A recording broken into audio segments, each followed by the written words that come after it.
By 3100 BCE, the Nile Valley had already produced one of the world's first centralized states. Long before the rise of Mesopotamian territorial empires or the consolidation of dynastic power in the eastern Mediterranean, a unified political authority governed the narrow corridor of arable land stretching from the Delta to Upper Egypt. This development did not emerge abruptly. It was the product of geography, agricultural predictability, and gradual administrative integration along the Nile River. The Nile's annual inundation defined Egypt's ecological stability. Each year, floodwaters deposited nutrient-rich silt across the floodplain, creating consistent agricultural yields. Geological and sediment analysis confirms that the flood cycle during the late 4th millennium BCE was relatively stable, allowing predictable crop planting. Unlike regions dependent on rainfall, Egypt's agricultural calendar followed a regulated pattern: inundation, planting, and harvest. This reliability supported population concentration along the riverbanks. Archaeological surveys indicate dense settlement clusters in Upper Egypt at sites such as Nekhen and Naqada during the Naqada III period, circa 3200 to 3000 BCE. As populations grew, coordination of irrigation, storage, and distribution required increasingly formalized authority. Material evidence for political unification appears most prominently in the Narmer palette, discovered at Hierakonpolis in 1898. The carved siltstone artifact depicts a ruler identified as Narmer wearing both the white crown of Upper Egypt and the red crown of Lower Egypt. The iconography presents a symbolic narrative of conquest and consolidation. While scholars debate whether unification occurred through a single military campaign or gradual integration, inscriptions and seal impressions bearing Narmer's name indicate control extending across the Nile Valley. Records indicate that administrative markers bearing royal insignia appear simultaneously in both northern and southern regions by the early First Dynasty. The political unification of Upper and Lower Egypt established a centralized monarchy that combined religious symbolism with territorial governance. The king was not merely a military leader but a divine intermediary associated with Horus. Early dynastic inscriptions refer to the ruler as the earthly embodiment of divine order. This fusion of political and sacred authority became foundational to Egyptian governance. Archaeologists uncovered royal tomb complexes at Abydos, particularly in the el-Quayab cemetery, attributed to rulers such as Jur and Den of the First Dynasty. These tombs demonstrate organized labor mobilization and standardized burial practices, indicating a coordinated administrative apparatus. Memphis emerged as a strategic capital during the early dynastic period. Located near the apex of the Nile Delta, it functioned as a geographic intermediary between Upper and Lower Egypt. Excavations in the Memphite region reveal early palace structures and administrative storage facilities. Its location allowed oversight of Delta trade routes and Upper Egyptian agricultural production. The decision to establish Memphis as a capital reflects geographic pragmatism. Control of the Delta secured access to Mediterranean exchange networks, while proximity to Upper Egypt reinforced political unity. Administrative innovations accompanied political consolidation. The earliest hieroglyphic inscriptions date to this formative era, appearing on ceremonial objects, ivory tags, and pottery fragments. These inscriptions were initially limited to royal names and commodity labels, but they represent the emergence of written record-keeping. Archaeologists uncovered seal impressions at Abydos listing commodities such as grain, oil, and textiles, suggesting centralized collection and redistribution. Writing functioned as a tool of governance rather than literature. It enabled taxation, inventory management, and bureaucratic oversight. The early dynastic state also implemented standardized systems of measurement and taxation. Evidence from storage jars and ceilings indicates quantification of goods entering royal estates. Agricultural surplus was collected and redistributed through state-controlled centers. This system required regional officials accountable to the monarchy. Tomb inscriptions from Saqqara reference administrative titles, including overseers of granaries and treasuries. The existence of such offices confirms bureaucratic differentiation within the state. Military organization during this period appears limited but structured. Iconographic depictions show captives and tribute from neighboring regions, particularly in the Sinai and Nubia. Expeditions likely secured mineral resources such as copper and turquoise. The integration of border territories reinforced centralized authority. However, control relied more heavily on administrative cohesion than sustained territorial expansion. The ideological consolidation of kingship reinforced political stability. Royal titulary evolved to include the two ladies' name, symbolizing sovereignty over Upper and Lower Egypt. Rituals affirmed cosmic balance, later conceptualized as Ma'at. This ideological framework legitimized taxation and labor mobilization as extensions of divine order. Governance was framed not as coercion but as maintenance of universal stability. By the end of the Second Dynasty, circa 2686 BCE, Egypt possessed a fully institutionalized monarchy with established administrative districts, centralized taxation, and standardized religious symbolism. Archaeological layers from Saqqara and Abydos confirm continuity in burial customs and record-keeping practices. The integration of geography, ideology, and administration created a durable state structure capable of large-scale coordination. As centralized authority matured, monumental state power reached unprecedented scale. Subscribe to Nightfall History, activate the notification bell for daily long-form historical documentaries, and share in the comments which moment in Egypt's early formation you find most compelling. At the height of pyramid construction, Egypt appeared invincible. During the 3rd through 6th dynasties, the monarchy commanded labor, resources, and ideological authority on a scale unmatched in earlier periods. Monumental stone architecture, centralized administration, and a fully articulated theology of divine kingship defined what modern scholarship calls the Old Kingdom. Yet beneath this display of unity, structural pressures were developing that would eventually weaken royal control. The reign of Djoser, circa 2667 to 2648 BCE, marks a decisive transformation in royal monumentality. His step pyramid complex at Saqqara, designed by the architect Imhotep, represents the first large-scale stone building project in history. Archaeologists uncovered an extensive enclosure wall, ceremonial courtyards, and symbolic architectural forms replicating earlier mud brick prototypes. The complex was not only a tomb but a political statement. Its scale required coordinated quarrying, transportation, and labor management, indicating mature administrative systems. Records suggest the existence of specialized officials overseeing construction logistics, including resource procurement from Sinai and Upper Egypt. Under Sneferu, circa 2613 to 2589 BCE, pyramid construction evolved technically and organizationally. The bent pyramid and the red pyramid at Dashur demonstrate architectural experimentation and refinement. Quarry marks and workers' graffiti discovered within these pyramids reveal organized labor teams operating under structured supervision.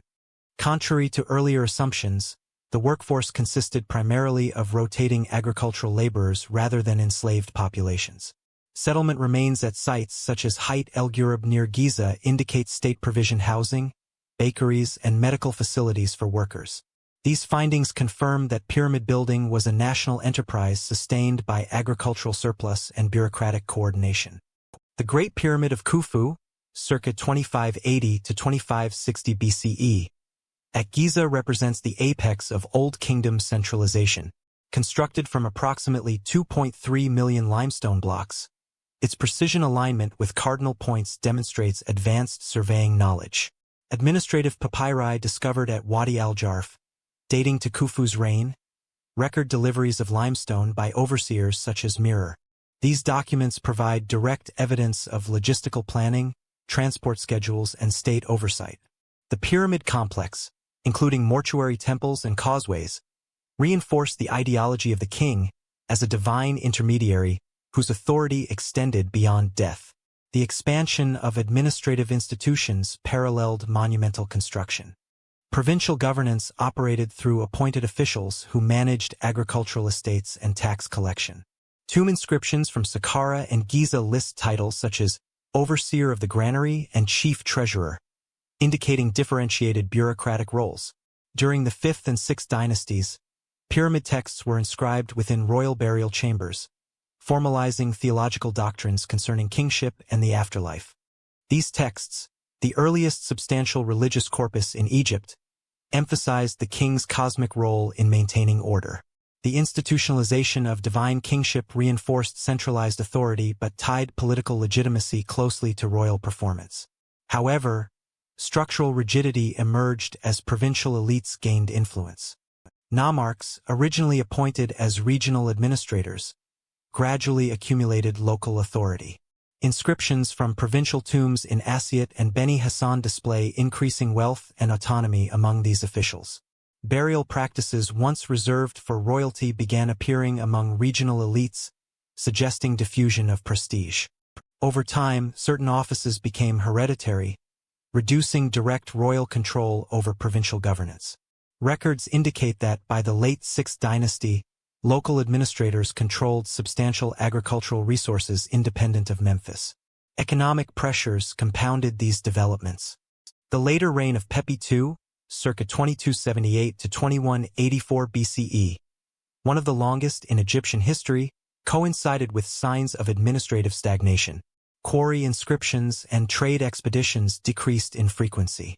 Simultaneously, paleoclimatic studies based on Nile sediment cores and regional lake levels confirm a period of reduced inundation associated with the 4.2 kilo-year aridification event around 2200 BCE. Lower flood levels directly affected crop yields, undermining the agricultural surplus that sustained the state. Grain shortages likely disrupted tax collection and labor mobilization. As agricultural productivity declined, the monarchy's capacity to finance large-scale projects diminished. Monumental construction decreased markedly after the 6th dynasty. Royal pyramids from this period are smaller and constructed with less durable materials. Provincial tomb inscriptions emphasize local achievements rather than royal patronage, reflecting a shift in political emphasis. The ideological framework of divine kingship persisted, but material evidence suggests weakening central enforcement. The administrative model of the Old Kingdom depended on the consistent flow of surplus from rural producers to centralized authorities. Climatic stress exposed the system's inflexibility. Without adequate redistribution capacity, provincial leaders increasingly operated autonomously. Archaeologists identified destruction layers and abandonment phases in several settlements dating to the late Old Kingdom, indicating localized instability.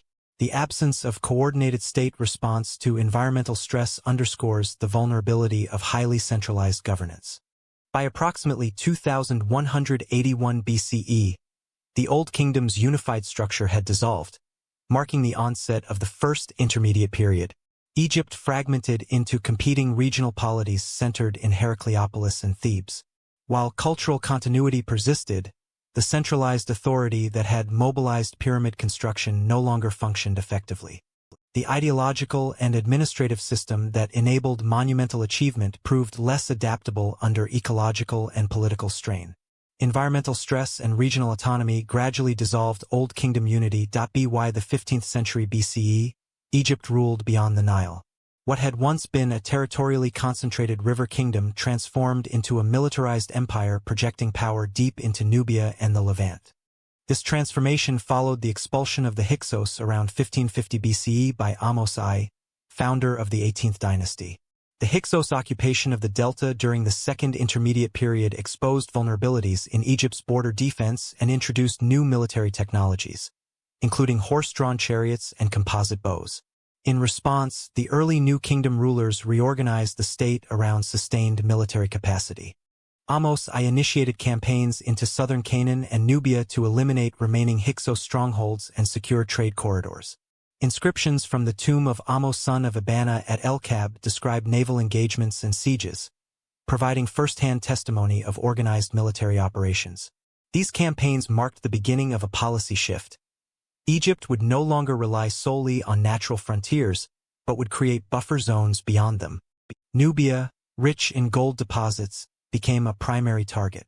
Control over Nubian mines strengthened the royal treasury and financed continued expansion. Under Thutmose I, circa 1506 to 1493 BCE, Egyptian forces advanced further north into Syria. Boundaries steely near the Euphrates attest to campaigns that extended Egyptian presence to Mitanni-controlled territories.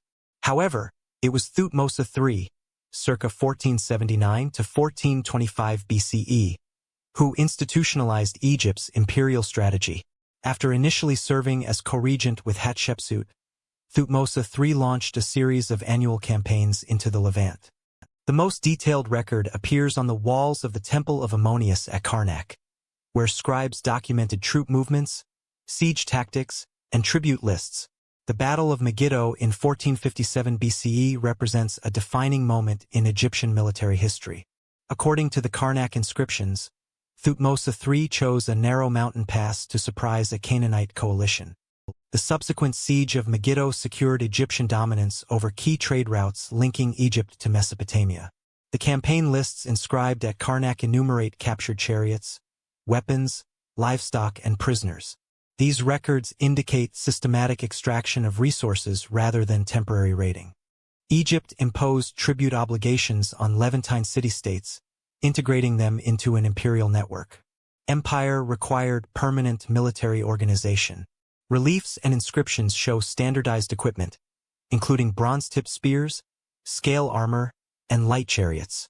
The army was divided into divisions named after major deities such as Ammonius, Ra, Ta, and Seth. This structure reinforced the ideological link between warfare and divine sanction.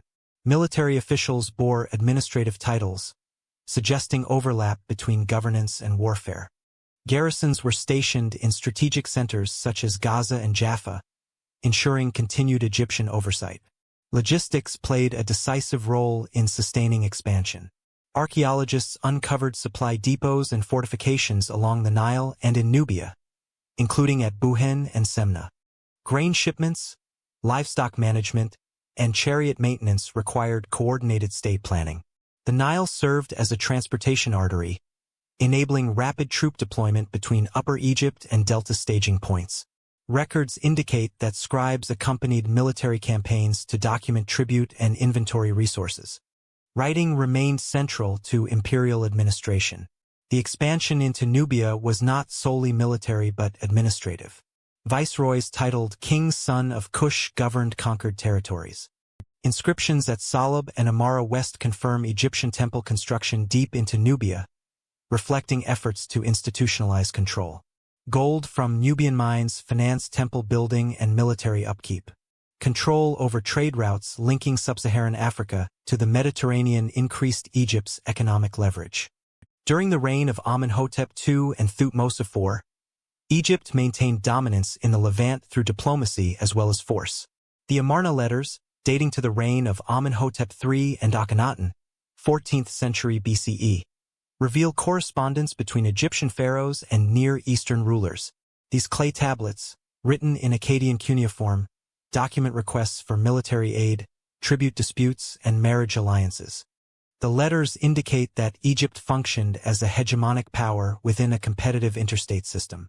Military strength underpinned diplomatic authority. However, imperial expansion required continuous resource allocation. Campaigns were costly, and maintaining distant garrisons stretched supply lines.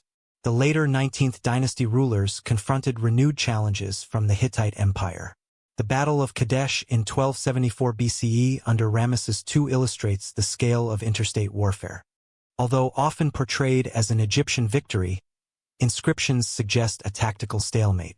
The subsequent peace treaty between Egypt and the Hittites, preserved in both Egyptian hieroglyphs and Akkadian cuneiform, represents one of the earliest known international treaties. It formalized spheres of influence in Syria. The 20th dynasty faced further pressures from the Sea Peoples during the reign of Ramesses III, circa 1186 to 1155 BCE. Reliefs at Medinet Habu depict naval battles and repelled invasions. While Egypt maintained territorial integrity, the defensive campaigns consumed substantial resources. Papyrus Harris I, composed during Ramesses III's reign, lists extensive donations to temples, reflecting attempts to secure divine favor amid instability. The militarization of the new kingdom altered Egypt's internal structure. Standing armies required professional officers and regular provisioning. Tribute from foreign territories supplemented domestic taxation. Temples, particularly that of Ammonius at Karnak, accumulated wealth through war booty and royal endowments. Military success reinforced the ideological narrative of the king as protector of cosmic order. By the late New Kingdom, Egypt's empire extended from the Fourth Cataract in Nubia to parts of Syria. Yet the sustainability of this system depended on uninterrupted revenue and effective leadership. The integration of conquered territories created both prosperity and vulnerability.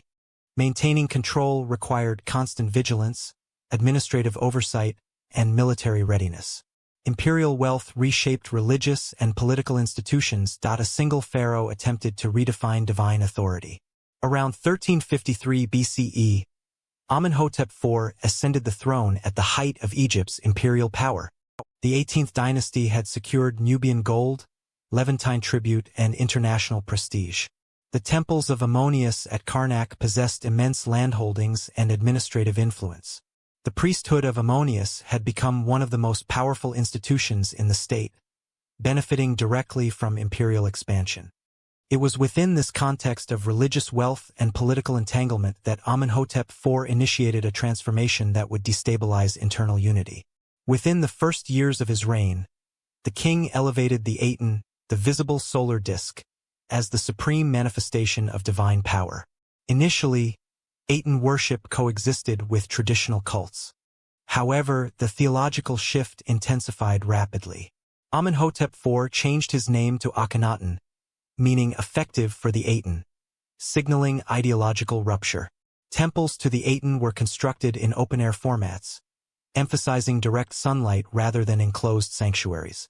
Reliefs depicted elongated royal figures bathed in solar rays terminating in hands, symbolizing life granted directly from the Aten to the royal family.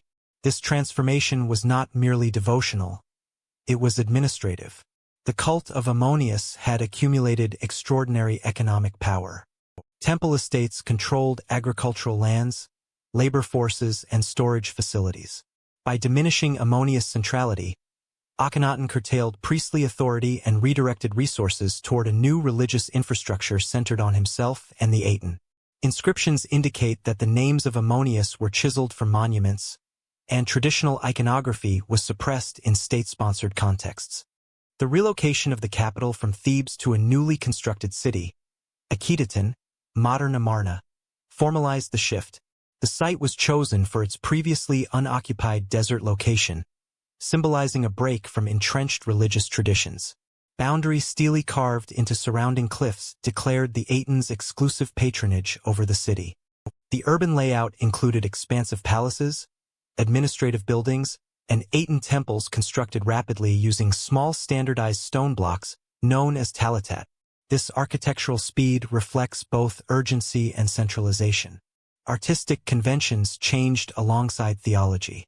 The so-called Amarna style introduced naturalistic and intimate representations of the royal family. Scenes depicted Akhenaten, Nefertiti, and their daughters in domestic settings under Aten's rays. Such imagery contrasted sharply with prior rigid royal iconography. The king appeared elongated, with exaggerated features that have prompted debate regarding symbolism versus stylization. Regardless of interpretation, the artistic revolution reinforced theological exclusivity. Divine life flowed through the royal household. Yet the empire beyond Egypt's borders required sustained oversight. The Amarna letters, over 350 clay tablets discovered at the site, offer direct insight into diplomatic realities during Akhenaten's reign. Written primarily in Akkadian, the lingua franca of international correspondence, these letters document exchanges between Egypt and powers such as Mitanni, Babylon, Assyria, and Hutti, as well as vassal rulers in Canaan. The correspondence reveals appeals for military assistance, complaints about rival city-states, and requests for gold. Several letters from Levantine rulers, including those of Byblos and Jerusalem, indicate increasing insecurity. Local governors pleaded for Egyptian intervention against encroaching rivals and external threats. The tone of desperation in some communications suggests that imperial oversight weakened during the religious upheaval. Whether Akhenaten neglected foreign policy or delegated authority insufficiently remains debated, but the documentary record indicates strain. Tribute lists from earlier reigns contrast with the reactive posture seen in Amarna correspondence. The concentration of theological authority in the person of the king further altered institutional balance. Traditional temples functioned as economic and social hubs. Their disruption affected labor organization, land management, and redistribution networks. Although Aten temples received state support, they lacked the deep-rooted administrative infrastructure of older cults. The suppression of established religious frameworks likely unsettled provincial elites whose authority was intertwined with temple structures. Internally, evidence suggests varying degrees of compliance. Some monuments continued traditional motifs discreetly, indicating partial continuity beneath official ideology. Others demonstrate active erasure of older deities. The pace and scope of reform remain subjects of scholarly debate, but the symbolic break was unmistakable. Egypt's religious system, historically characterized by plurality and regional cult integration, was replaced, at least officially, by near-monotheistic centralization focused on Aten. Akhenaten's later years are poorly documented, and the succession sequence remains complex. Smenkhare may have served as co-regent or short-lived successor. Upon Akhenaten's death around 1336 BCE, the ideological structure he built proved fragile. The young Tutankhaten ascended the throne and soon changed his name to Tutankhamun, signaling restoration of Ammonius primacy. Edicts from his reign, including the Restoration Stela, describe the neglect of temples and divine displeasure. Whether these statements reflect objective decline or rhetorical justification for policy reversal, they illustrate conscious repudiation of Atenism. The court relocated from Amarna, and traditional cults were reinstated. The priesthood of Ammonius regained authority. Artistic conventions reverted to earlier forms. The city of Akhetaten was gradually abandoned, its talatat dismantled and reused in later constructions. The deliberate erasure of Akhenaten's memory under subsequent rulers, particularly Horemheb, suggests official condemnation. Later king lists omitted his reign entirely. The Amarna disruption demonstrated the structural limits of centralized theological reform. By attempting to concentrate divine authority exclusively within the royal sphere, Akhenaten undermined intermediary institutions that had stabilized governance. Religious pluralism had previously allowed flexibility and regional accommodation. Atenism's exclusivity narrowed that framework. The resulting imbalance affected both domestic administration and foreign policy coordination. Nevertheless, the episode reveals the capacity of pharaonic authority to attempt sweeping transformation. The new kingdom state possessed sufficient administrative reach to construct a new capital, redirect temple revenues, and propagate ideological change across monumental inscriptions. The rapid reversal following Akhenaten's death underscores that legitimacy depended on broader institutional consensus. Restoration under Tutankhamun and later consolidation under Horemheb sought to stabilize the state. Their policies reestablished traditional cult hierarchies, restructured military leadership, and reaffirmed continuity with pre-Amarna norms. Yet the memory of disruption lingered as evidence that imperial zenith did not guarantee institutional permanence. After 1070 BCE, Egypt no longer answered to a single throne. The death of Ramesses XI, traditionally dated to around 1070 BCE, marked the effective end of the new kingdom.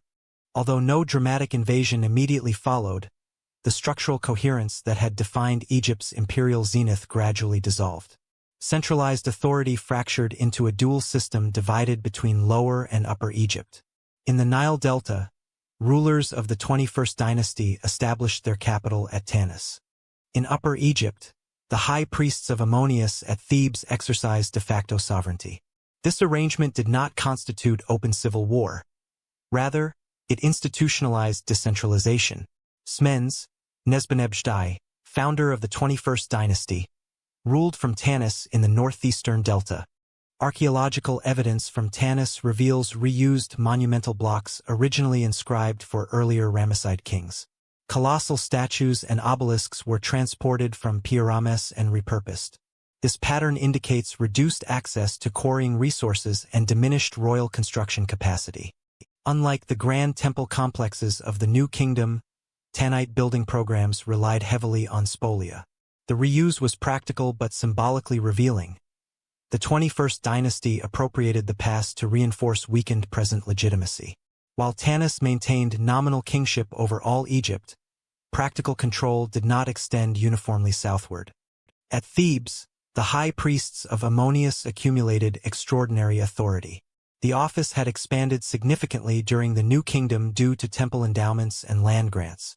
By the late 20th dynasty, the Ammonius priesthood controlled vast agricultural estates, labor forces, and treasury reserves.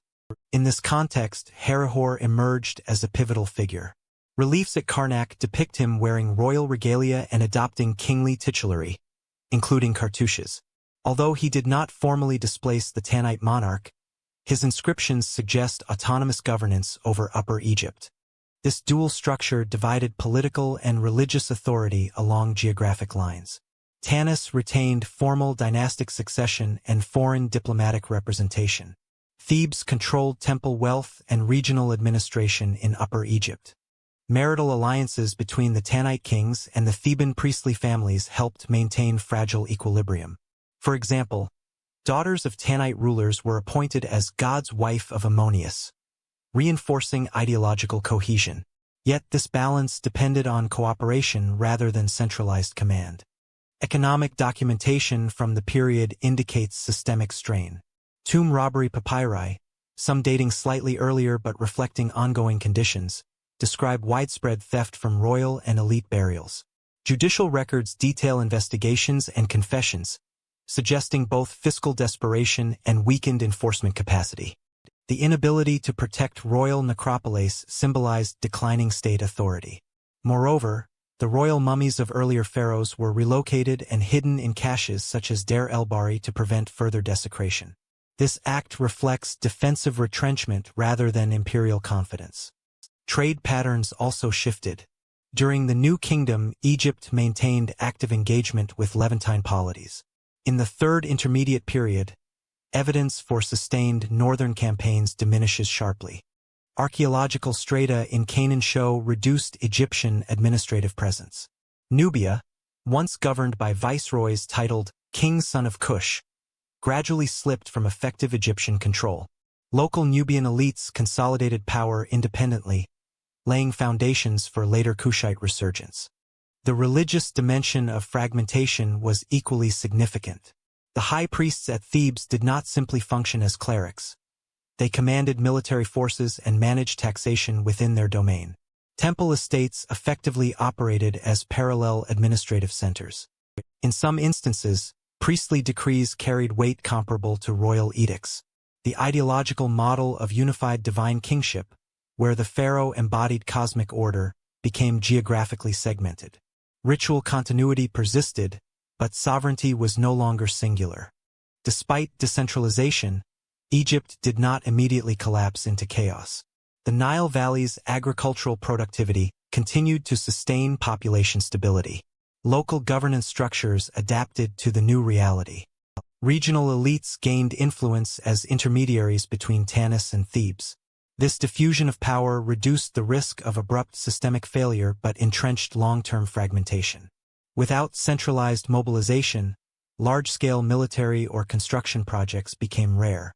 Material culture reflects conservative continuity. Burial practices revived Middle Kingdom artistic forms, emphasizing archaism. This stylistic choice may signal a search for legitimacy through reference to earlier eras of unity.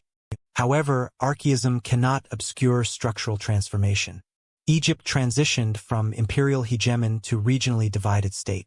The division between Tanis and Thebes illustrates how institutional bifurcation erodes centralized resilience. By separating political kingship from dominant religious authority, the state forfeited cohesive command. The high priests of Ammonius did not openly contest Tanite legitimacy, yet their autonomy diluted it. Authority became negotiated rather than absolute. Over time, this model of competing sovereignties normalized the idea that multiple centers of power could coexist within Egypt. The precedent proved consequential. As the 21st dynasty weakened, new Libyan elites, already integrated into Egyptian military structures, began asserting regional dominance in the delta. Fragmentation created openings for alternative dynasties to claim legitimacy without dismantling the existing framework. Foreign elites now ruled Egypt not as conquerors but as dynasts. By the mid-10th century BCE, Libyan military elites, integrated into Egyptian society over generations, ascended to pharaonic authority. Shoshenq I, founder of the 22nd dynasty around 945 BCE, exemplifies this trend. Born into the Meshwesh Libyan clan, he leveraged his control over military contingents to claim kingship in the delta.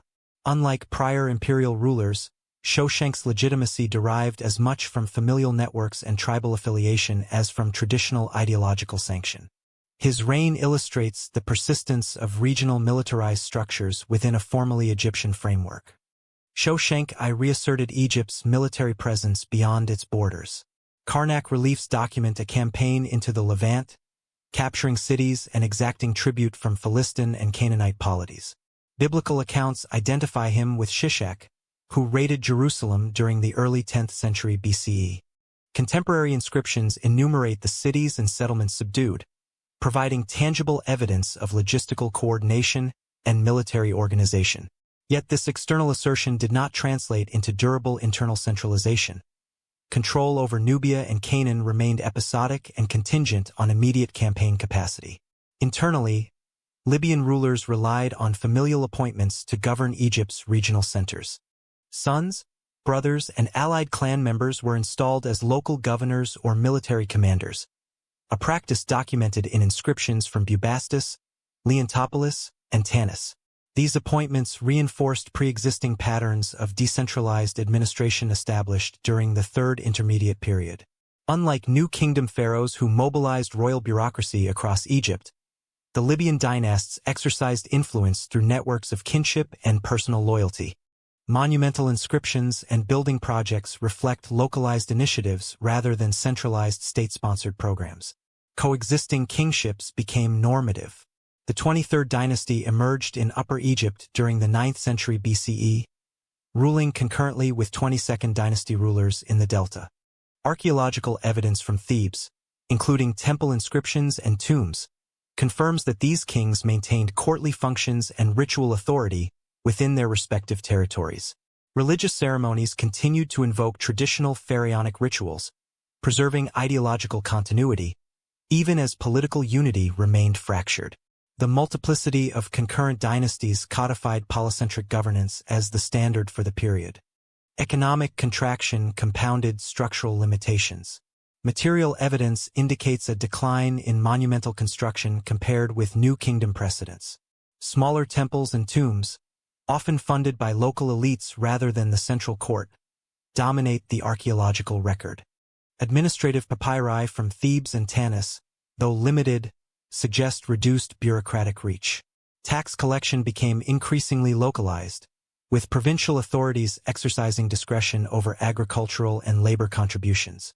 The cumulative effect reinforced regional autonomy at the expense of centralized oversight. Trade patterns reflect similar constraints. While Mediterranean and Levantine commerce persisted, evidence of organized state expeditions diminished. Imported luxury goods appear primarily in elite tombs rather than widespread public projects. Nubian territories, once tightly controlled through viceroyal governance, were largely ceded to autonomous local leaders or emerging polities. Control over gold production and other resources became fragmented, further limiting the dynasty's fiscal capacity. Despite these constraints, Libyan rulers maintained the trappings of pharaonic authority. Royal titulary, iconography, and religious patronage continued to invoke traditional Egyptian cosmology. Temple donations, ceremonial appearances, and monumental inscriptions reinforced legitimacy.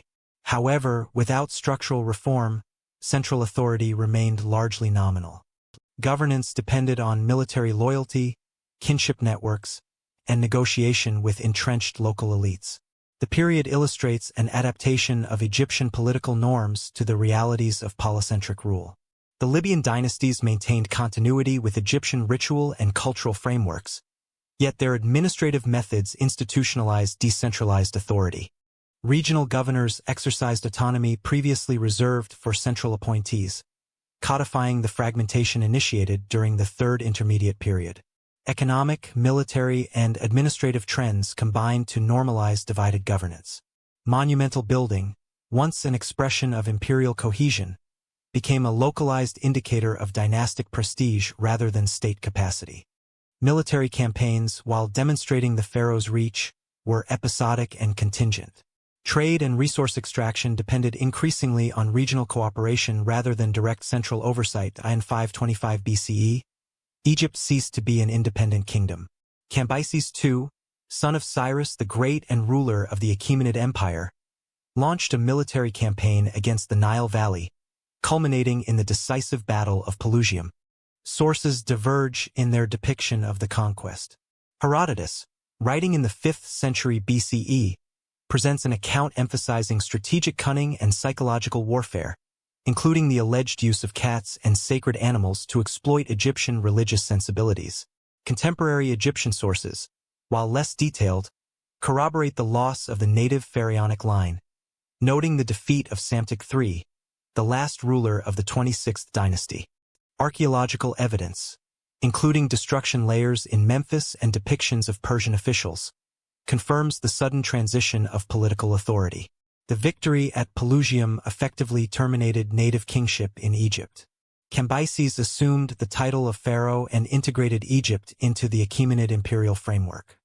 Egypt became the 27th satrapy, governed by Persian-appointed satraps who exercised both civil and military authority.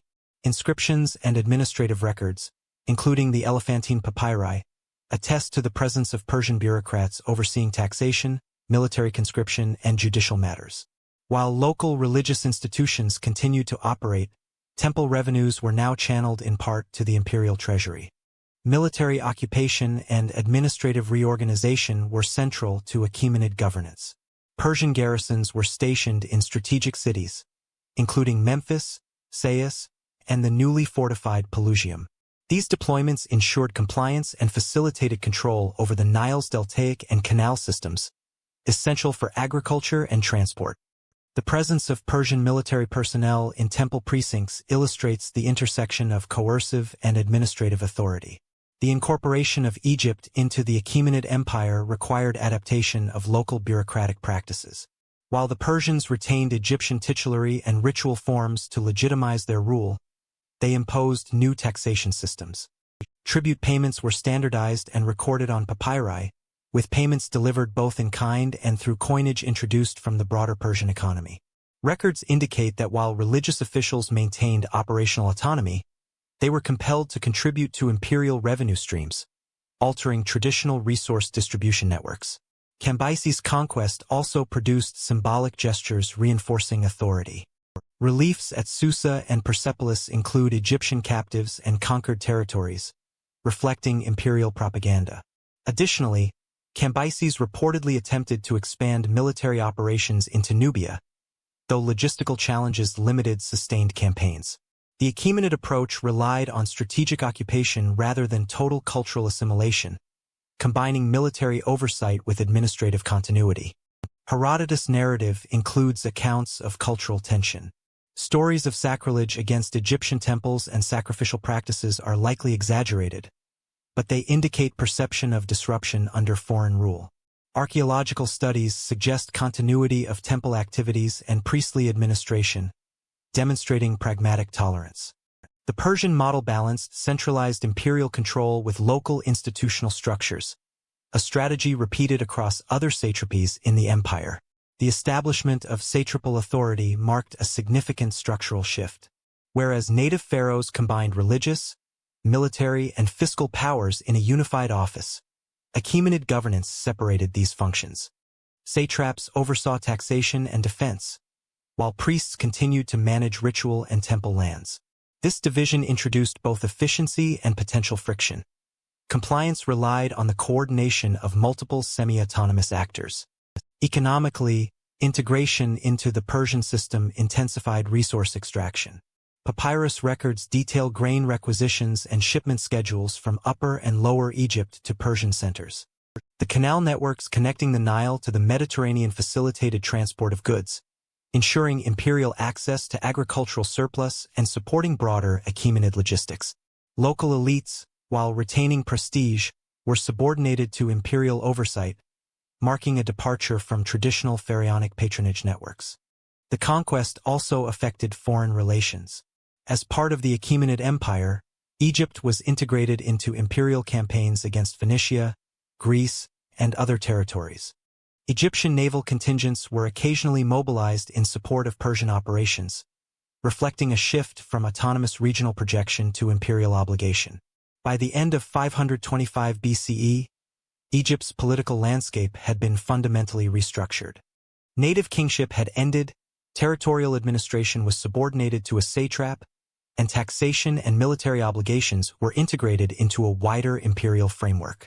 Temples continued functioning, but their resources and authority were constrained by Persian oversight. Egypt repeatedly attempted to reclaim its sovereignty. Following the consolidation of Persian authority under Cambyses II and his successors, Egyptian resentment persisted across the 5th and 4th centuries BCE. While temples and local administration continued to function under satrapal oversight, heavy taxation and periodic military impositions fueled periodic uprisings. Archaeological evidence, including inscriptions and ostraca from Elephantine and Memphis, indicates localized resistance, though most were suppressed quickly. Over time, these tensions coalesced into organized movements seeking full political autonomy. The most successful of these attempts emerged under Amyrtaeus, who became the sole ruler of the 28th dynasty around 404 BCE. Historical records, including Manetho's king lists and classical sources, document that Amyrtaeus successfully expelled Persian garrisons, re-establishing native Egyptian kingship after more than a century of foreign rule. Coins and inscriptions from his reign suggest that he exercised traditional pharaonic authority, overseeing taxation, religious patronage, and administration in both Upper and Lower Egypt. The restoration was significant in demonstrating the enduring viability of indigenous political structures even after extended foreign domination. Despite this brief resurgence, the autonomy of the 28th dynasty proved fragile. Persian rulers, intent on reclaiming the Nile Valley, prepared expeditions to reassert imperial control. In 343 BCE, Artaxerxes III launched a campaign that successfully reconquered Egypt. Classical accounts describe siege warfare and destruction in key delta cities. Archaeological strata reveal signs of conflict, including burned precincts and military installations, consistent with Persian punitive measures. The campaign re-established Egypt firmly as a satrap within the Achaemenid Empire. Military reprisals following the reconquest were severe. Persian forces reinforced garrisons in strategic locations, including Memphis, Sais, and Pelusium. Records indicate mass executions and deportations of rebellious elites, underscoring the risks associated with challenging imperial authority. Temple estates were subjected to renewed tribute obligations, ensuring that economic resources were redirected to support the Persian military apparatus. Administrative oversight was intensified, and satrapal governance became more closely aligned with the central Achaemenid bureaucracy. The repeated cycles of revolt and reconquest highlight systemic constraints on Egyptian sovereignty under foreign domination. While the Nile Valley remained agriculturally productive, the state's capacity to resist a well-resourced external power was limited. Local administrative institutions, though resilient, could not independently sustain large-scale military campaigns against a centralized empire. The episodic nature of revolt demonstrates both the persistence of indigenous political identity and the structural vulnerabilities imposed by subordination to external rule. Cultural and religious continuity persisted despite political upheaval.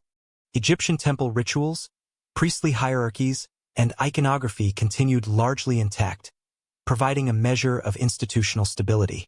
Inscriptions from temples at Thebes and Elephantine indicate ongoing cultic activity, including offerings and festival observances. However, Persian oversight imposed practical limitations on economic autonomy, and priestly estates were now obligated to contribute to the satrapal and imperial treasury. These events set the stage for a decisive change in Egypt's political trajectory. After centuries of intermittent control by native rulers and foreign satraps, the Nile Valley was vulnerable to external powers possessing both military innovation and centralized coordination. The weakening of native institutions, combined with previous cycles of occupation and rebellion, created an environment in which a new conqueror could impose rapid and comprehensive authority. By the late 3rd century, Egypt was governed not as a kingdom, but as a fortified revenue zone. The accession of Emperor Diocletian in 284 CE initiated a systematic transformation of the Roman Empire, and Egypt was a primary focus due to its strategic and economic importance. Egypt supplied grain to Rome and Alexandria, making control over the Nile Valley critical for imperial stability. Prior unrest, particularly the revolt of Domitius in Alexandria around 297 CE, demonstrated the risks of concentrated local authority. Diocletian responded with structural reforms aimed at both administrative efficiency and military security. Central to these reforms was the subdivision of Egypt into smaller administrative provinces, or dioceses, designed to prevent individual governors from amassing independent power. Evidence from papyri discovered in Hermopolis, Oxyrhynchus, and other Upper Egyptian sites details the reassignment of officials, new bureaucratic hierarchies, and formalized reporting channels to the imperial center. Each province now had a governor responsible for both fiscal oversight and coordination with military officers, ensuring that no single individual could command both economic and coercive power independently. This restructuring directly curtailed the residual autonomy previously exercised by local elites and municipal authorities. Taxation became more rigid and codified. Diocletian's reforms shifted assessments to a system explicitly tied to land productivity, census registration, and standardized rates. Papyri from the period revealed detailed records of landholding, crop yields, and taxpayer obligations, illustrating the intensified fiscal scrutiny imposed on rural producers. Grain, linen, and other essential commodities were carefully accounted for, ensuring steady supplies for both the imperial treasury and urban centers. Although agricultural output remained substantial, the increased burden placed significant pressure on peasant households, reducing flexibility in local economic decision-making. Military presence expanded considerably under Diocletian's administration. Garrisoning of legionary detachments along the Nile, at key river crossings, and in major urban centers reinforced state authority and secured critical transport routes. Military logistics were closely tied to grain collection and shipment, underscoring the integration of economic and security concerns. Records indicate that auxiliary units were stationed at Hermopolis, Thebes, and other Upper Egyptian locales to deter local uprisings and to maintain uninterrupted control over supply lines. These forces also played a preventive role, monitoring borderlands against potential external threats from Nubia or the Eastern Desert. The broader economic context of the period amplified these pressures. Diocletian instituted empire-wide coinage reforms to stabilize currency and curb inflation, but the immediate effect in Egypt often included increased taxation and burdens on rural producers. Papyrus receipts and fiscal accounts indicate adjustments in levies to compensate for monetary devaluation. While urban centers such as Alexandria maintained commercial activity, rural villages bore the brunt of direct extraction, highlighting the asymmetrical impact of imperial policy.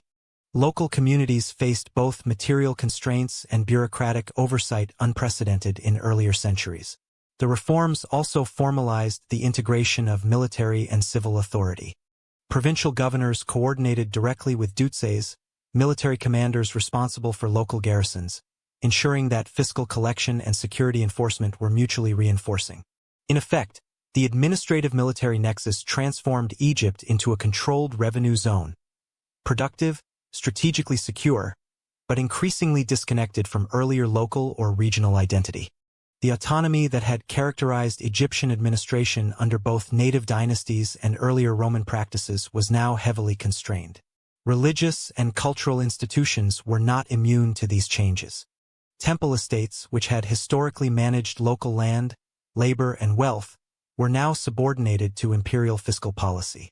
Papyrus records show that temple lands were enumerated for taxation purposes and that surplus production was diverted to support imperial operations.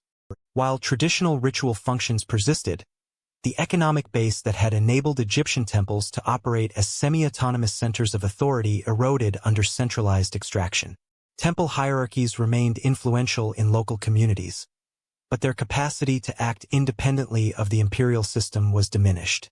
By the conclusion of Diocletian's reforms, Egypt had transitioned from a province with regional particularities to an integrated component of a militarized late Roman state. Administrative rigor and expanded military presence ensured that revenue collection remained stable, even under conditions of population pressure or environmental variability. However, the reforms achieved this stability at the cost of local flexibility, diminishing the distinctive institutional and cultural autonomy that had characterized the Nile Valley for millennia. Egypt was increasingly defined by its role as a source of grain and a secure supply base rather than as a center of political or religious innovation. As administrative structures hardened under imperial oversight, the balance of authority began to shift irreversibly. Temple estates, regional elites, and traditional centers of power were increasingly subordinated to the state. Fiscal discipline, military enforcement, and bureaucratic oversight combined to erode the capacity of local institutions to function autonomously. This reconfiguration laid the groundwork for the eventual transformation of Egypt's religious and civic landscape in late antiquity. By the end of the 4th century, the temples that once defined Egypt fell silent. The legalization of Christianity under Constantine's Edict of Milan in 313 CE initiated a profound transformation of Egypt's religious and institutional landscape. Although Christian communities had existed in Alexandria and other urban centers for centuries, imperial sanction allowed rapid expansion of ecclesiastical authority and organizational infrastructure. Over the subsequent decades, the state actively promoted Christianity while gradually undermining traditional polytheistic institutions. By the reign of Theodosius I, 379 to 395 CE, imperial policy codified the suppression of pagan practices. Legislative decrees prohibited sacrifices, closed temples, and imposed penalties on clergy who persisted in traditional rites. In 391 CE, the Serapeum of Alexandria, a major cultic and intellectual center, was destroyed under imperial sanction. Contemporary accounts, including those by Socrates Scholasticus, describe the dismantling of the sanctuary and the dispersal of its priests. Archaeological strata corroborate widespread temple abandonment across Upper Egypt during the late 4th century. Excavations at sites such as Dendera, Edfu, and Philae show abrupt cessation of cultic activity, looted or repurposed temple structures, and evidence of deliberate dismantling. The destruction and closure of these temples marked the effective end of pharaonic religious practice, which had persisted for more than 3 millennia. Concurrently, Christian monasticism flourished in the Egyptian desert. Figures such as Anthony the Great and Pachomius established organized monastic communities that combined ascetic practice with administrative structure. These monastic centers served as both spiritual and social hubs, attracting followers from across the Nile Valley. Archaeological evidence, including the remains of early monasteries at Nitria, Kelia, and Cetus, demonstrates systematic planning, communal architecture, and resource management. Monastic communities also functioned as centers for literacy, scriptural transmission, and local governance, gradually supplanting the societal role once held by temple complexes. The spread of Coptic Christianity facilitated the integration of indigenous linguistic and cultural traditions into the new religious framework. Scriptural texts were translated into the Egyptian language using the Greek-derived Coptic alphabet, creating a literate class capable of administering ecclesiastical and social affairs. Papyri from this period illustrate the production of liturgical texts, correspondence, and legal documents within Christian administrative contexts. The translation of scripture and administrative adaptation reinforced the institutional authority of the church while supplanting temple-centered hierarchies. Hieroglyphic literacy, closely tied to temple administration and ritual, effectively disappeared during this period. The last known inscription in hieroglyphs at Philae is dated to 394 CE, marking the terminal phase of Egypt's pharaonic script tradition. Temples had historically functioned as centers of record-keeping, land management, and religious education. With their closure, these functions were gradually transferred to Christian ecclesiastical institutions, which utilized the Coptic script and ecclesiastical bureaucracy. This transition signaled a structural replacement of the priestly class with a new clerical elite aligned with imperial and theological priorities. Economic functions of temples, including land management and labor coordination, were absorbed or redirected. Evidence from tax records and monastic charters indicates that church authorities administered former temple estates, collecting rents, overseeing agricultural production, and redistributing resources to sustain religious communities. Christian institutions also assumed some judicial and administrative responsibilities previously managed by temple hierarchies, further consolidating their influence within regional governance networks. The institutional shift was accompanied by social and cultural reorganization. Former temple personnel either integrated into Christian structures or were marginalized. Traditional festivals, cultic rituals, and priestly training ceased, and urban and rural communities adapted to ecclesiastical authority as the primary organizing framework for ritual, education, and resource management. Church-sponsored construction, including basilicas and monastic complexes, replaced temple precincts as focal points of public life. By mid-5th century, Egypt had undergone a complete transformation in religious infrastructure. The combined effects of imperial legislation, temple closure, monastic proliferation, and scriptural translation ensured that Christianity became the dominant institutional force.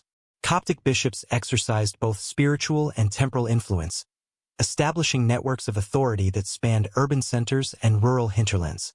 The integration of these functions mirrored, in structural terms, the organizational capacity once maintained by pharaonic temples, but within a fundamentally different religious and administrative paradigm.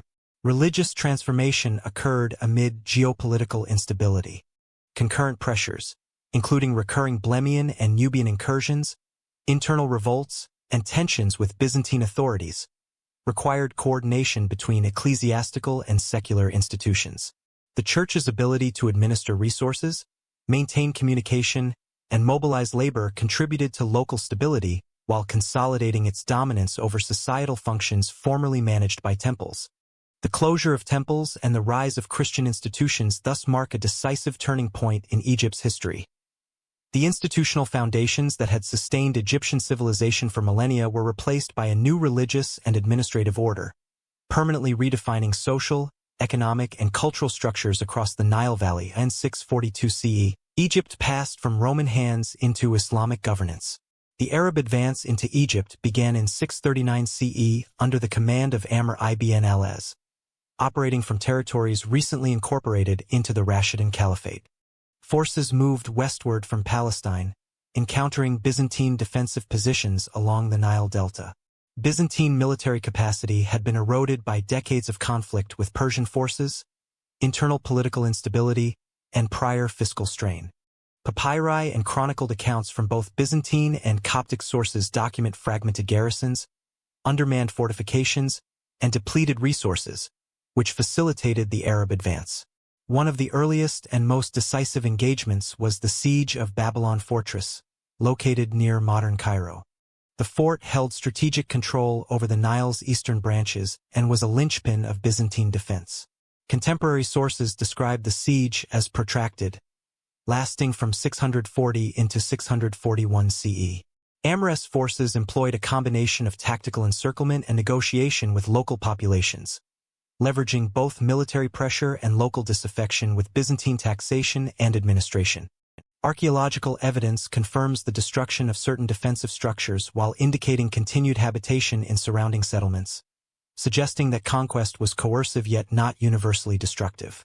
Following the fall of Babylon Fortress, Arab forces advanced southward along the Nile and towards the western delta, consolidating control over key urban and agricultural centers. Alexandria, long the imperial seat of Byzantine administration in Egypt, capitulated in 642 CE. John of Nikiu, a contemporary chronicler, reports social and administrative upheaval but provides no evidence for widespread demographic collapse. Rather, the Arab conquerors retained much of the existing bureaucracy, ensuring continuity in agricultural management, tax collection, and urban provisioning. The conquest introduced a new administrative and military framework. Amr established the city of Fustat near Babylon Fortress as a central garrison town. Fustat became the administrative hub for Arab governance, housing both military units and officials responsible for revenue collection. The strategic placement of Fustat allowed oversight of the Nile's fertile regions while remaining defensible against potential Byzantine counterattacks. Military garrisons were integrated with civil administration, reflecting a model in which coercive and fiscal authority were closely aligned. Existing agricultural and irrigation systems were largely preserved. The Arab administration relied on Nile-based irrigation and land assessments previously maintained under Byzantine control. Papyri indicate that taxation continued to be calculated according to crop yields and land surveys, with local officials responsible for reporting to Arab administrators. This continuity demonstrates a pragmatic approach. The conquerors sought revenue and logistical stability rather than immediate restructuring of agrarian infrastructure. Cultural and religious policies also reflected strategic pragmatism. Christian populations, including the Coptic clergy and monastic communities, were largely tolerated. Churches continued to operate, and ecclesiastical authorities were permitted to manage landholdings and collect local revenues. While new political authority was introduced, existing social hierarchies and religious structures were co-opted rather than eradicated. This administrative continuity facilitated the integration of Egypt into the Rashidun Caliphate with minimal disruption to day-to-day economic and social life. The Arab conquest also established the precedent of separating administrative centers from traditional urban hubs. Alexandria, long the metropolitan capital, retained ceremonial and commercial significance, but Fustat became the locus of governance and military oversight. This relocation allowed the Rashidun administration to exercise direct control over the Nile Valley while avoiding reliance on existing Byzantine urban hierarchies, which could have resisted foreign authority. Military organization reinforced fiscal stability. Garrisons stationed at strategic points along the Nile ensured both security and compliance with taxation obligations. The Arab authorities incorporated existing local soldiers, auxiliary personnel, and administrative staff, blending continuity with new imperial oversight. Fortifications, canals, and river crossings were maintained and repaired as necessary, demonstrating attention to the infrastructural requirements of a fiscally productive province. By the conclusion of the conquest, Egypt had been transformed from a Byzantine province to a governed territory within the Rashidun Caliphate. Political authority shifted decisively, but the operational structures of revenue collection, irrigation management, and urban provisioning persisted. This balance of continuity and innovation ensured the economic productivity of the Nile Valley while establishing a durable base for Islamic governance. Administrative reforms, including the establishment of Fustat and integration of fiscal oversight with military garrisons, laid the foundation for subsequent Arab and Umayyad expansion. Over time, these reforms would gradually reshape language, legal practice, and cultural identity, setting the stage for the Arabization and Islamization of Egypt in the centuries to follow. Language changed before identity fully did. Following the establishment of Umayyad rule in 661 CE, Egypt underwent a systematic process of administrative and social transformation. One of the most visible markers of this change was the gradual replacement of Greek and Coptic with Arabic as the language of state administration. Surviving bilingual papyri from the late 7th century show Egyptian officials recording legal, fiscal, and land management documents in both languages, reflecting a transitional period in which traditional administrative practices continued under new linguistic norms. Over subsequent decades, Arabic became the dominant language for correspondence, taxation, and bureaucratic oversight, gradually reshaping the conceptual framework of governance and public record-keeping. Fiscal systems were recalibrated to align with Islamic legal and economic principles. Non-Muslim populations, primarily Christians and Jews, were subject to the jizya, a per capita tax levied on adult males, while landowners, regardless of religion, paid the carriage, an agricultural land tax tied to productivity. Papyrological evidence from the Nile Delta and Middle Egypt details the continued use of pre-existing cadastral surveys and irrigation assessments, demonstrating that Arab administrators adapted the well-established Nile-based fiscal apparatus rather than instituting entirely new mechanisms. Tax collection was integrated with military and provincial oversight, ensuring both revenue stability and social compliance.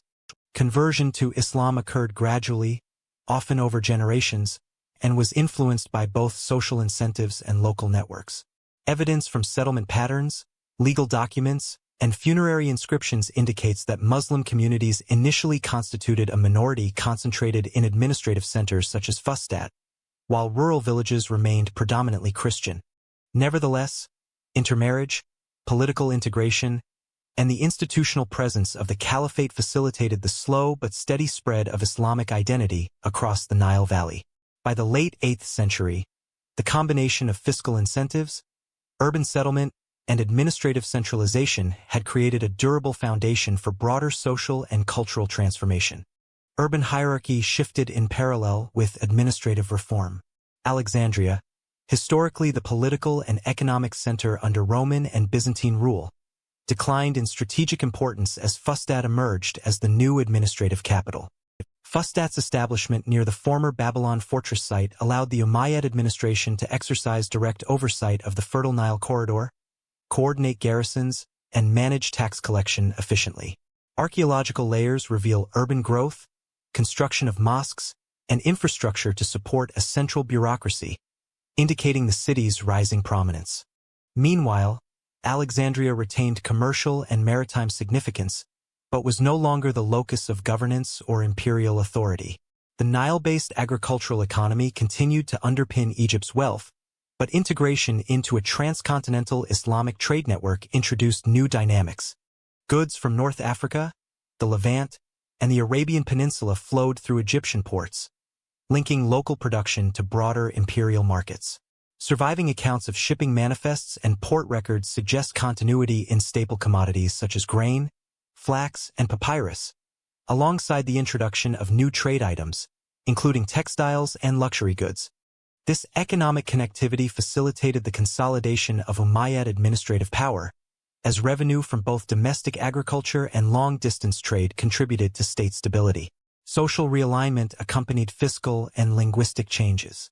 Traditional Christian institutions, including monasteries and local councils, retained local authority in day-to-day affairs, but their influence increasingly intersected with Islamic legal structures. Land tenure, inheritance, and dispute resolution gradually conformed to caliphal oversight, blending customary practice with Islamic jurisprudence. The adaptation of existing elites into the Umayyad administration ensured continuity of expertise while aligning social authority with the new political order. Cultural memory of the pharaonic and Byzantine past persisted during this period but became increasingly distant from daily governance and identity. Religious and educational practices shifted focus toward Islamic norms, Arabic literacy, and the study of Quranic law.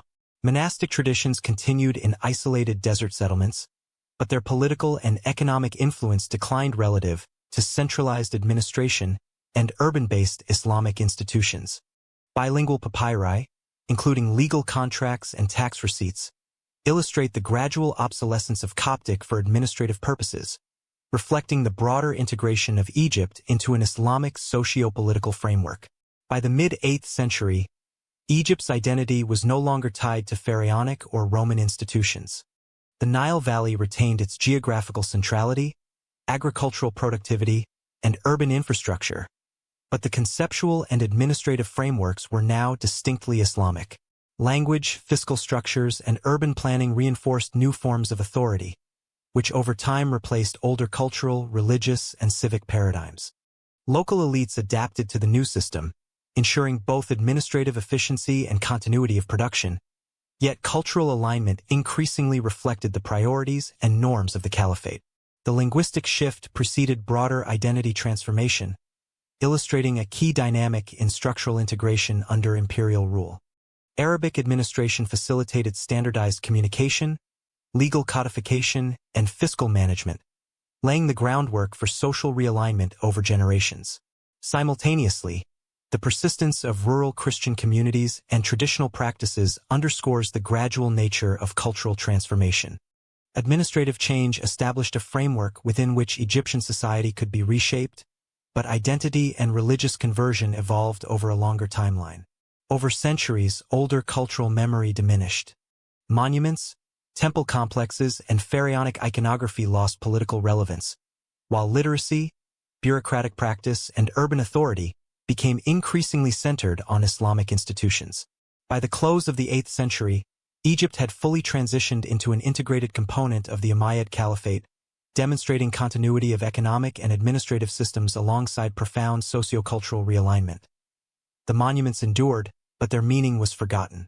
By the 8th century CE, the comprehension of Egypt's ancient scripts, hieroglyphic and demotic, had disappeared entirely. While the last known hieroglyphic inscription is dated to 394 CE at Philae, the knowledge required to read or interpret such texts did not survive subsequent generations.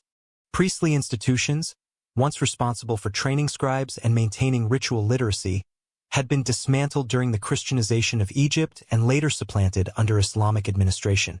Without these transmission networks, both the theological frameworks and the codified knowledge of temple rituals ceased to be actively understood or performed. Ancient monuments, while physically intact, became culturally opaque. Inscriptions on temples, tombs, and stelae persisted as visual artifacts but lost their functional and symbolic context for the general population. Coptic, derived from the Egyptian language and written in a Greek-based script, survived in liturgical and ecclesiastical contexts, particularly within monastic and church institutions. However, its use declined in administrative and civil spheres as Arabic became the dominant language of governance under the Umayyads. Surviving papyri from the 8th and 9th centuries indicate that official correspondence, taxation records, and legal documents were increasingly in Arabic, reflecting the full integration of Egypt into the linguistic and bureaucratic systems of the Islamic State. Consequently, the continuity of indigenous written culture was effectively severed. Coptic remained a vessel for religious practice, but the interpretive frameworks linking contemporary society to its pharaonic past were lost. Archaeological evidence confirms that while temple architecture, monumental sculpture, and funerary complexes endured, their functional meaning was inaccessible to local populations. Temples that had once mediated between gods and humans, orchestrating rituals, sacrifices, and community festivals, were now silent. Reliefs, inscriptions, and symbolic imagery persisted as material objects, but were no longer intelligible in their original cosmological context. The cumulative effect was the transformation of Egypt's ancient monuments into objects of historical curiosity rather than active centers of social and religious life. Monuments and texts were not destroyed systematically. Instead, they survived as inert cultural remnants. This distinction highlights a key dynamic in the decline of pharaonic civilization. Cultural extinction can precede physical destruction. Whereas the Achaemenid, Roman, and early Islamic administrations preserved agricultural systems and infrastructure for practical governance, the knowledge systems that had underpinned pharaonic religious, legal, and bureaucratic structures did not survive. Literacy was not merely a tool for record-keeping. It was a mechanism for transmitting social cohesion, ritual legitimacy, and interpretive authority. Its loss represented a structural rupture in Egypt's historical continuity. The disappearance of literacy had profound effects on the interpretation of monuments and material culture. Stelae, pyramids, and temple reliefs, once functional tools for ritual and administrative communication, became symbols devoid of operational meaning. Pilgrims, travelers, and local residents could observe and even revere these structures, but their inscriptions were incomprehensible. Knowledge that had allowed successive generations to interact with religious and political institutions through reading, ritual performance, or bureaucratic engagement vanished. Egypt's cultural memory, embedded in literacy, was no longer available as a guide to social, religious, or political norms. Without a literate priesthood or functioning temple institutions, theological and ritual practices ceased. Iconography, mythological narratives, and ceremonial procedures that had structured Egyptian society for over 3 millennia were no longer performed or transmitted.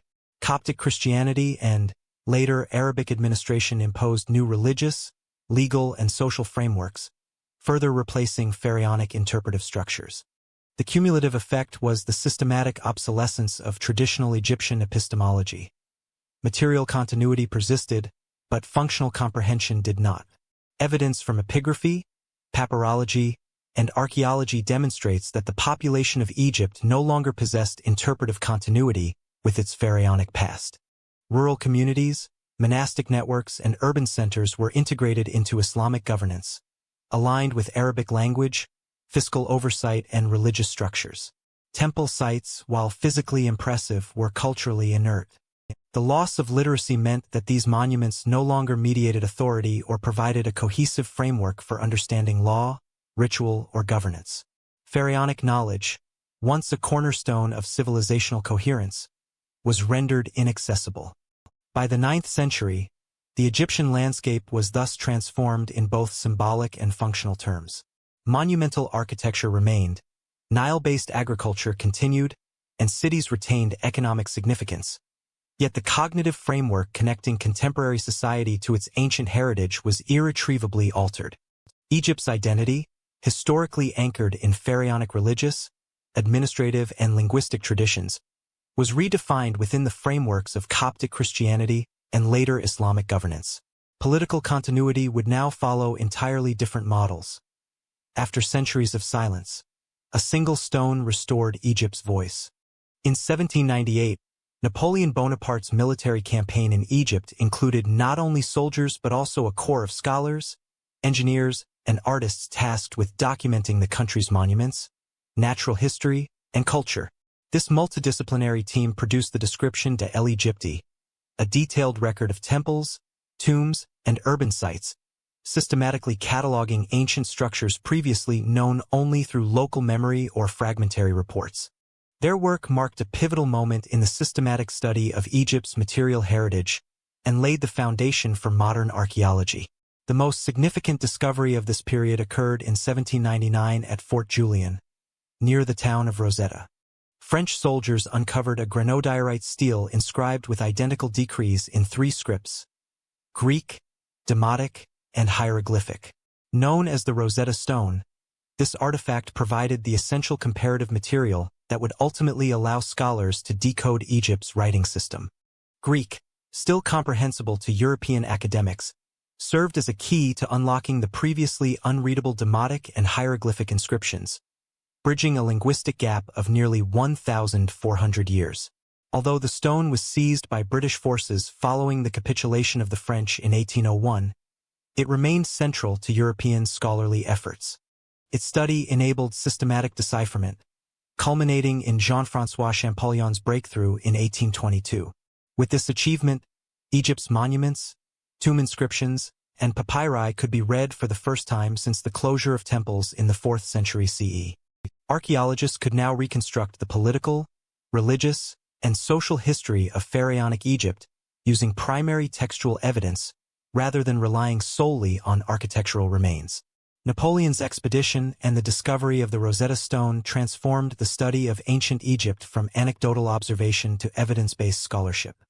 Detailed surveys, measured drawings, and early archaeological reports provided critical context for inscriptions and artifacts, allowing researchers to situate discoveries within their geographic, chronological, and cultural frameworks. The combination of textual decipherment and systematic documentation marked the beginning of modern Egyptology, facilitating accurate reconstructions of dynastic sequences, religious practice, and administrative organization. Decipherment of the Rosetta Stone thus permanently reshaped historical understanding. For the first time, the silenced voices of Egyptian scribes, priests, and rulers could be read directly, allowing scholars to reconstruct the narratives of pharaonic civilization with unprecedented precision. This rediscovery connected the material remnants of monuments with the ideas, decrees, and records of the people who created them, re-establishing a continuous line of historical comprehension that had been interrupted for over a millennium. Before we move on, make sure to hit the subscribe button, click the bell icon to get your daily dose of Nightfall history, and comment below with your favorite part of this journey through Egypt's transformation. Your engagement helps bring history to life.